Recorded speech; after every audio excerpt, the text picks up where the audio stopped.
Since the ban list, I have been scrambling to find a deck that feels right for me, leading me to literally go back to OP01 Kaido for a potential answer. Turns out the answer is just a few miles away in a town called OP02, where Black Smoker resides. Heart Pirates, TCG. So this is the deck list. The deck list will be in the description below, as you know, that you can copy and paste into the simulator. This deck is very, very, very strong. I was winning a lot of other matchups. It does lose really hard to Shanks. It is what it is. We can't change it. We've tried too many versions. It all loses to Shanks either way. So we're going to make our deck as best as we can into the majority of the meta spread, what I believe is going to be the meta spread. And then if we play Shanks, we just accept the loss. You know, if they draw Beckman and Rayleigh and then 10 cost Shanks and then pop Shanks. So it is what it is. The deck's really annoying, but I do think this is really strong. I have beaten Blackbeard with this. I have beaten Shanks with this, and I've beaten a couple other meta decks like Dofi as well. So I'll show you guys that. So funny enough, I actually ran into Will to Win Gaming. Looks like he's back in the scene after a long break. Good to see him. And I saw his name. I was like, "Yo, what up, man? How you doing?" And looks like he's back trying some Yellow Kid. I don't think this is the deck for him, by the way. So he's just a casualty of, you know, the yellow cope, because let me tell you, Kid is not the best of decks, to say the least. Now, I find that whenever I'm playing against a burn deck, if I have a counter I'm not trying, or if I have a card that I'm not going to use, that's an easy 1k counter, I usually like to counter out early because the deck can burn you. And I just don't want that to happen to me. I don't want to get too low before I'm able to set up. Now, I don't have any 2Ks here, so I go ahead and take both them. So it's a good thing I did counter out of the first hit.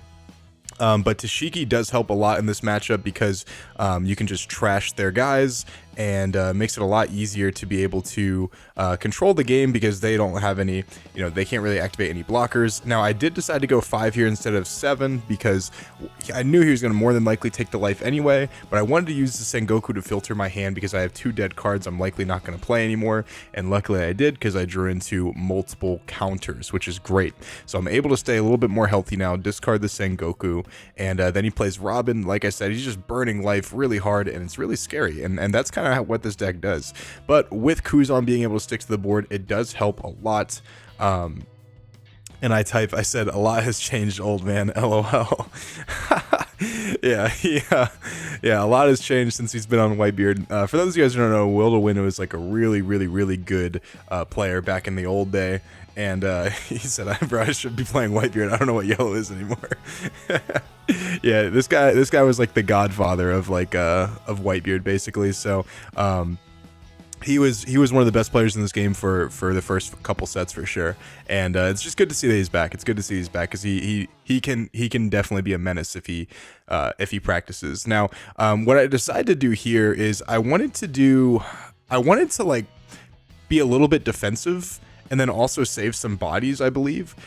So what I decided to do here was play, because I wanted to swing with the Kuzan, but I wanted to be defensive. So what I decided to do was just swing with Kuzan to reduce the Robin by 4, and then I was going to reduce it by 1 with my leader and be able to swing another 7. And then this way I can play Rebecca, and then I can play Brooke and establish a blocker to protect the Kuzan. That way, whenever he plays like the 8 cost Kid or the 7 cost Law, the Kuzan just is a menace and just kills him pretty much immediately. So that's the goal behind it. I do end up swinging 7. He does end up triggering a what is it called? A killer, and then I play Rebecca, and then I play Brooke. And now I'm feeling pretty confident. I got a couple counters in hand. I have a blocker coming up. I have a Tashigi in case I really need it. I decided to counter this because if he swings another 5, I basically just want to turn this Brooke into like a pseudo blocker, basically. So I thought if he swings, usually people swing with their lowest amount first, which is like 5, and then they go 6. So I was like, if I give him a 2k here, then this 6 could actually very much just eat 2 hits essentially. But he goes out and plays the Kid, burns the life, reveals the Satori. Now I don't want to swing into his life because I don't want him to play the Satori and be able to rush me down with like an Amaru or something like that, which I think some of these decks play. So I just go ahead and do this. I go ahead and go trash the Kid, swing into the what is it called? Swing into the Satori. He ends up I think he ends up letting it go though, so I think I do swing into life. No, I don't. Swing 7, he actually lets that go. I think he should have probably blocked with the Shirahoshi there, because I think that's like the only way he could possibly win. I'm gonna go ahead and block this 5, and he's gonna play Ace, and then Ace gonna swing into Life, which I'm gonna block with Rebecca. And for those guys who don't know, this is actually a really cool play. Well, I mean, it's not really super cool, but with Hina and the Tashigi, you can trash with your leader effect a 9 cost. With the Kuzan out on the board, you can pretty much just trash anything, essentially. So it's really strong. It's really strong. I don't want to overextend, though, so I go 7 into leader, and he takes it. He doesn't trigger it, so now I'm actually feeling a lot better about my decision. But I want to make sure I'm doing it right, because I'm going to play the Hina, and then I'm going to play the Rebecca into Brook to basically just pop the what is it called? Ace. So I end up going 6 here. The sequencing doesn't exactly matter in this situation right here, because I'm never going to go for game regardless. So I'm going to go just, Shirahoshi, or I'm sorry, Rebecca, replacing the Kuzan because I don't need it anymore. Get a 2K, replacing the Hina, and then just popping the, what's it called? And then the game's pretty much over from here, but it's good to see Will to win again. It's good to see him. Unfortunately, he is a casualty of, me needing to make a video at the right time. So I not exposed him a little bit, but he said this kid deck is balls, and I said, yeah, it's not very good. But yeah, let's go to the next game. I got a couple more I want to show you guys. Now, this person right here, I believe this is Sir Stingy. And this guy, if I'm thinking of if it's the right guy, I think this guy has a couple top 8s, especially with like Sakazuki from back in the day. So both the players I played so far are pretty good. So if I'm able to beat them, then something's right. Something's going right. Now I end up swinging 7 here, and I'm just gonna play the Brook. Normally for 4 Dawn or 5 Dawn, you like to basically just play Tashigi or like one of your 4 drops. But playing the Brook here is fine because it allows you to trash an extra card essentially with what's it called? It allows you to -1 extra card for Tashigi to pop something. So with leader, Brook, and Tashigi, you can now trash a 6, which is pretty decent. It's not like this deck plays any 6s. Now this guy pretty much like hard bricked, I'm not gonna lie to you, so no shame on that, I would say. I think if you do beat Shanks, if there is a route to beat Shanks, I think this is it. It's just like hope they brick like the first like 1 or 2 times, and then hope they just don't see removal essentially. Now I'm gonna counter out of this one with a 2K and a 1K. I'm gonna give him the Tashigi because I already have another one, and I'm just gonna block with the Borsalino. I want to stay as safe as possible, and the Borsalino is not even safe anyway because they can play shit like Beckman. Now with Kaido, and it's a good thing I played the Brook too because this Kaido play could have never happened. I'm gonna go ahead and trash the Isho because I think I'm just gonna be responding to him for the rest of the time that I'm playing this game because I have a Kaido and a Stussy, so the Isho just doesn't seem like it's going to be relevant because I think he's just going to play a bunch of big bodies over and over again, which is exactly what he did right here. Now he does decide to swing 7. I think if he was going to be aggro, I think he should have swung 9 and go 9-9, but he could have had a Red Hawk, which I believe he does have a Red Hawk, but I don't really care. Like I don't know, I don't really care too much about the Red Hawk in this situation. Now I forget what I do, but I'm pretty sure I respond with just another Kaido. Yeah, just respond with another Kaido. I think he's gonna Red Hawk the Brook, which I'm like not really too upset about either way. So I just go 9 here, and then I go 8 here, and then the Red Hawk comes up. Yeah, I mean, I guess if he didn't have a lot of counter in hand, then it's fine to keep up the Red Hawk. I probably wouldn't have, like, if I don't know. I feel like this deck loses to pressure. He didn't even have the Red Hawk either way. So I used my leader effect last because I don't want him to know what I'm gonna do. I didn't want him to know I had another Kaido. So I just basically was just holding off to give him as much information as possible. I didn't want him to think that I could actually kill the what is it called, the dragon. So he goes 5 into leader. I go ahead and trash the Tashigi because I want to keep the Rebecca because Rebecca can get back Tashigi and get a blocker. Then I play the Stussy. Stussy goes ahead and pops the Shanks, and then I'm able to swing a 6 and then a 9, and then he takes it. And now I'm in a pretty good spot here. If he goes for like an aggro, like another like rush Shanks or something, I can obviously counter out.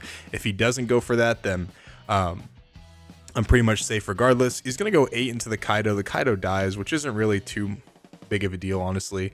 I go ahead and get Rebecca to get back the Tashigi, and Tashigi's going to go ahead and trash the Lucky Roo after I get plus 1k. And I think this is where the Red Hawk comes out and he pops the Rebecca, of course.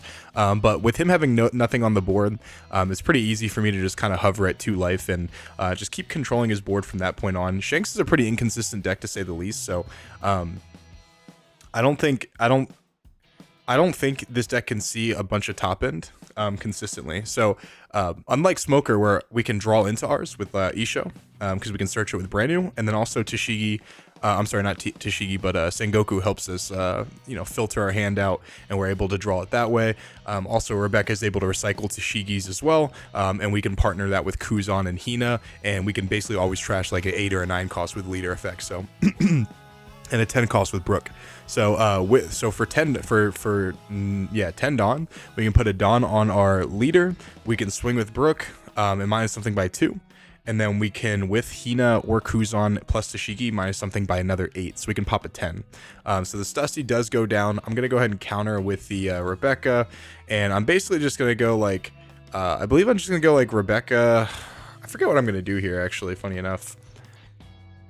I think I just go...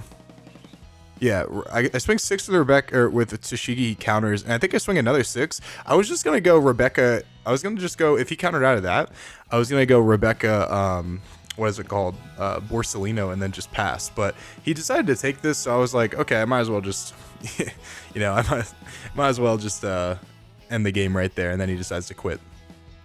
By the way, guys, I am offering coaching. I'm back to doing One Piece more than I was. I would say like more fuller time. I took a big break from the game, and I'm officially back, and I'm offering coaching now. I'm have multiple serials under my belt, multiple top 64s, so I'd love to help you guys get to where you want to be. Check out the link below to get some coaching.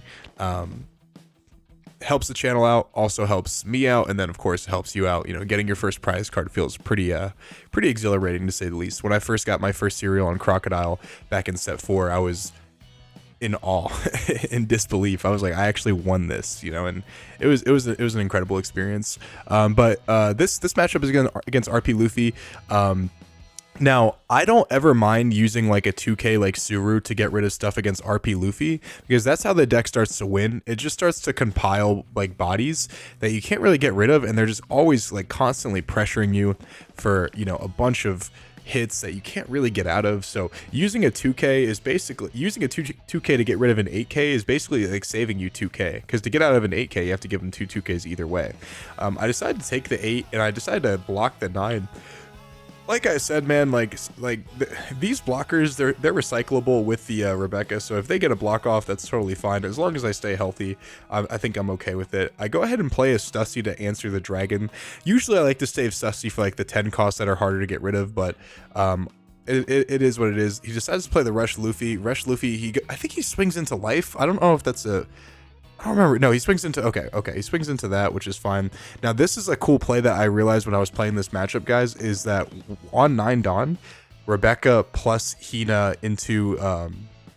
what is it called? Tashigi can just pop a 9, which is absolutely insane, and you're establishing 2 pretty big bodies, or not big bodies, but like 2 bodies that can easily like contest life, I would say. So he decides to go slow beam right here. And I definitely didn't expect that. If I would have expected the slow beam, I would have just obviously swung with Stussy first, but I forgot that card exists. So he decides to play the 9 cost Luffy. 9 cost Luffy is going to go into life. I'm going to go ahead and block because I think I'm going to do the same thing over and over again. But this time I'm going to be able to... No, I swing 9 here first, just in case he has another slow beam. So I learned from my mistakes, guys. I'm like, no, not this shit again. So I decided to go 9 first, and then I go a bunch of 6s.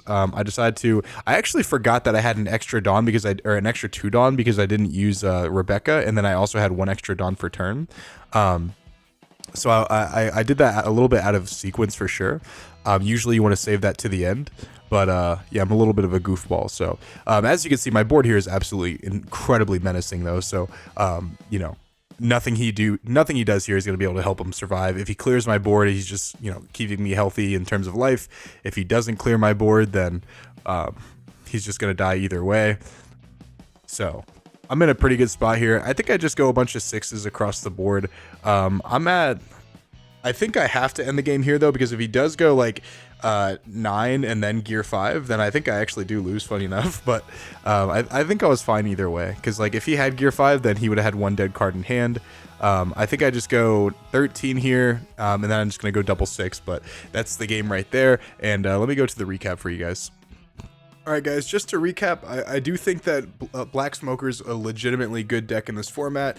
Depending on how good and what version of Shanks comes out, I do think we can beat it. If it's just the aggro Shanks, I think we can beat that, because they don't have anything to remove like our Tashigis or anything like that. So that is a huge plus on our end. I do think we can beat something like Zoo Shanks as well, because they're pretty low to the ground, and we play a lot of like low to the ground characters that we can easily just KO.